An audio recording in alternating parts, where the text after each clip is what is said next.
Why do Muslims do what they do, my brothers? Because now there's an attack on Islam, and the attack is not to make you leave Islam. It's more cunning. The attack is to make you to doubt, not Allah.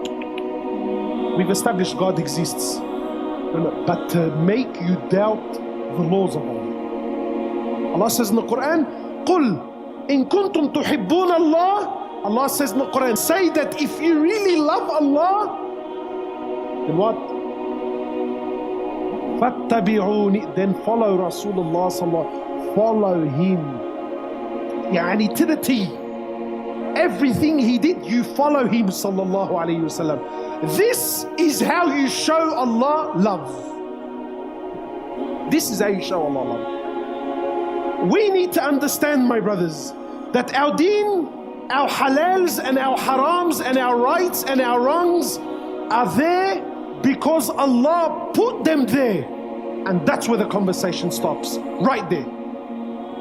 Today Muslims are falling all over themselves, coming up with all these weird theories as to why we do what we do and why we don't do the things that we don't do, trying to appeal to the masses. That's not your job. That's not my job. Why is this halal? Because who made it? Because Allah said it's halal. Because Allah said it's haram. Full stop. Because if you try any other method, you confuse yourself and you confuse others. Why is pig haram? Wallahi, actually just today I had a non-Muslim in the car and he asked me this question. Pig, why is it haram? And I've heard the funniest thing from Muslims. It's haram because there's this worm in it, and no matter how much you cook it and how much you boil it, this worm, it's like a bacteria and you can never get rid of it. And Allah and this scientist and that.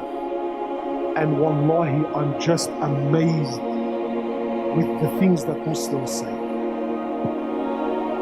My brothers and sisters, why is pig haram? Really, if you understood the very beginning of my talk, it's haram because who said so? Do I need to know why? And you can, that's fine, it's no problem. But me, do I need to know why? Khalas, it's haram. Allah said it's haram. Habibi, He knows what I don't know. He knows what I don't know. So when Allah Azza wa Jal tells me to stay away from this, is that because Allah doesn't want me to have fun? Is that because Allah doesn't want me to enjoy myself? So when Allah tells me stay away from this, is that for my betterment or not? Is that for my success or not? So why am I staying away from it? Because it has a bacteria in it? Because it's pink and its tail is like that? Some brothers think it's because of the tail. Is that why we don't eat pig? You know what the problem is with these arguments? You know what the problem with these arguments is? Because unfortunately now science, this fitna that we call science, wallahi, it's a big fitna, man. Big fitna. Science and scientists are slowly replacing Allah and His Prophet. They're slowly replacing Allah and His Prophet in the eyes of many Muslims. The problem with these arguments is this. Is if I tell someone that look, pig is haram, it's prohibited because it has a bacteria, no matter how much you cook it and boil it and you can never get rid of it. Can I eat it if there's no bacteria in it? Habibi, if you take it to the lab or you take it to Jahannam, it's haram because Allah said it's haram. And that's where it ends. I have submitted completely to God, the Lord Almighty. He told me stay away from it, so I stay away from it. It's good, there's benefits, it tastes amazing, it's worms, dude, bacteria, doesn't matter to me. My Lord has told me stay away, I stay away. Why don't we eat it? Because Allah said so, and that's it. That's really where the conversation ends. Today, this guy that I had in the car with me, he said to me, you know, like, how come you guys don't eat bacon, eh? I said to him, because my Lord has told me to stay away from it, so I stay away from it. He said, is that all? I said, yeah, that's all. I said, it's not cursed, it's not like some evil animal. It's an animal like all the other animals. It's a creation of Allah. In that sense, we love and we, in that sense, that it's a creation of Allah, He worships Allah, and it has its role in the, it has its role. But Allah has told us to stay away from it. Wallahi, he said, is that all? I said, yeah, that's all. He said, man, some guy once told me that he did a sexual act in front of God, so God cursed it and did. Some Muslim, wallahi, some Muslim. Why do women cover up? Why? Because Allah said so. Why do you fast the month of Ramadan? No, because some scientists said that if you fast, it does this amazing thing to your body. And I'm sure there's a lot of amazing benefits through fasting. There's no deny, I'm sure there is.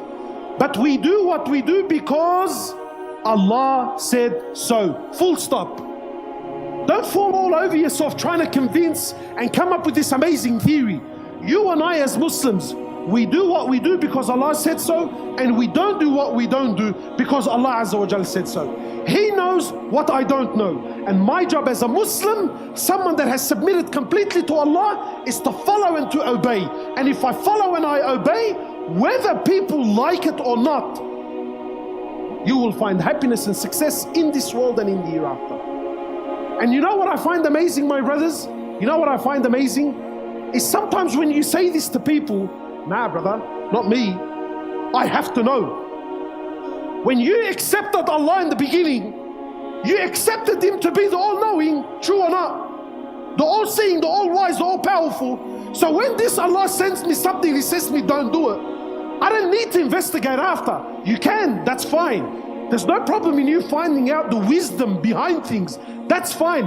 But to question Allah, and again, this is what I find interesting. This same brother, every single one of us, we submit to anything and everything else except when it comes to the things I should be submitting to with my eyes closed. I'll give you an example. Wallahi, most of us, so that I don't fall in trouble, most of us here now, yeah, when you go to the doctor, does anyone question the doctor? Do you?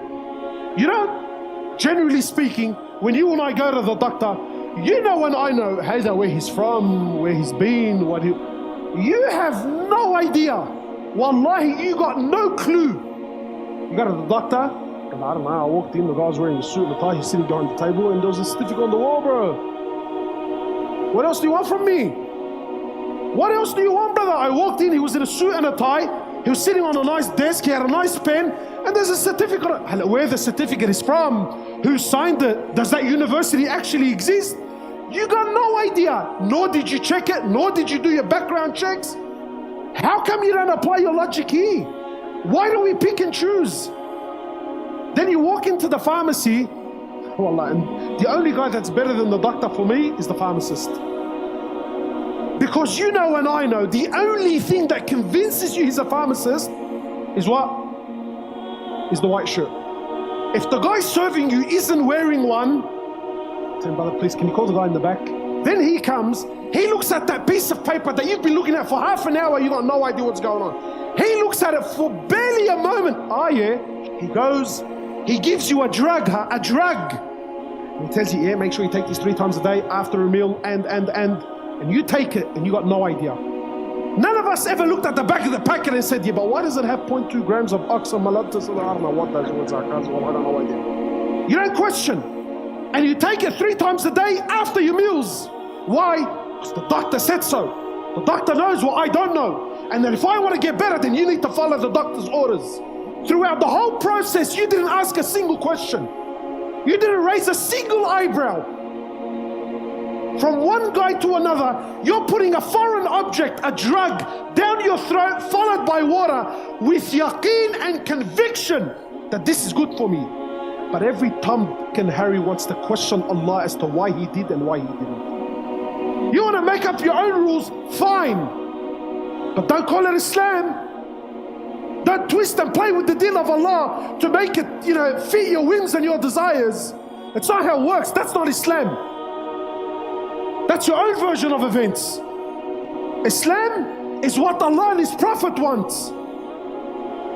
The deen of Allah is not a game, my brothers. The deen of Allah is not a conversation with Allah. It's not like the World Cup where we sit down and we speak about this player and that player and this team and that team. The deen of Allah is complete, it's perfected. My job and your job is to submit fully. Wallahi, and please take these words very carefully, because I know it's going to open a lot of doors of fitna for some people. I would just rather someone say to me, look, the deen of Allah is perfect, but I'm just weak, I can't do this act of worship. I'm not giving you excuses, But I would rather you say, look, the deen of Allah is perfect, but I just can't do this currently right now, but inshallah I'm working on it, than to twist and play with the deen of Allah so that it suits your whims and your desires. This deen is based on submission, obedience, my brothers. That when Allah says jump, we say what? How high? And don't let this door of logic, no, but brother, you know what, I'm thinking about it logically. Habibi, wallahi, you can use logic to establish Allah. If there's a non-Muslim, we say to the non-Muslim that he can use his logic to establish the existence of God. But once you've done this, once you've established the existence of God, and you've established that Allah Azza wa Jal exists, and that He has a book and He has a prophet, we now tell you to put your logic where? Habibi, put it aside. I'm not disrespecting it, but in Islam, it's no longer logic, it's submission. And Ali bin Abi Talib says an amazing thing. He says, if Islam was based on logic, then one would wipe under his sock and not where? Not on top of it. Ibrahim alayhi salam in the Quran, he says to Allah what? Ya Allah, show me how you give life to the dead. So what was the next question from Allah? The very first thing after the question, what was the first thing Allah said to Ibrahim? Who knows? The first thing Allah says to Ibrahim, Ibrahim, don't you believe? Are you questioning? Are you doubting? What did Ibrahim say? He says, no, Ya Allah, I believe fully. I don't doubt you at all. ولكن, but to strengthen my iman. I'm not doubting you, Ya Allah. I know you can do it. But I want you to show me to strengthen my faith in you. So there's no problem in questioning to understand the wisdom behind something, to strengthen your faith. But don't ever question Allah and His Prophet. If it's authentic, you know that it's pure, it's only good for me. Allah will never harm me, no matter how difficult it is for me.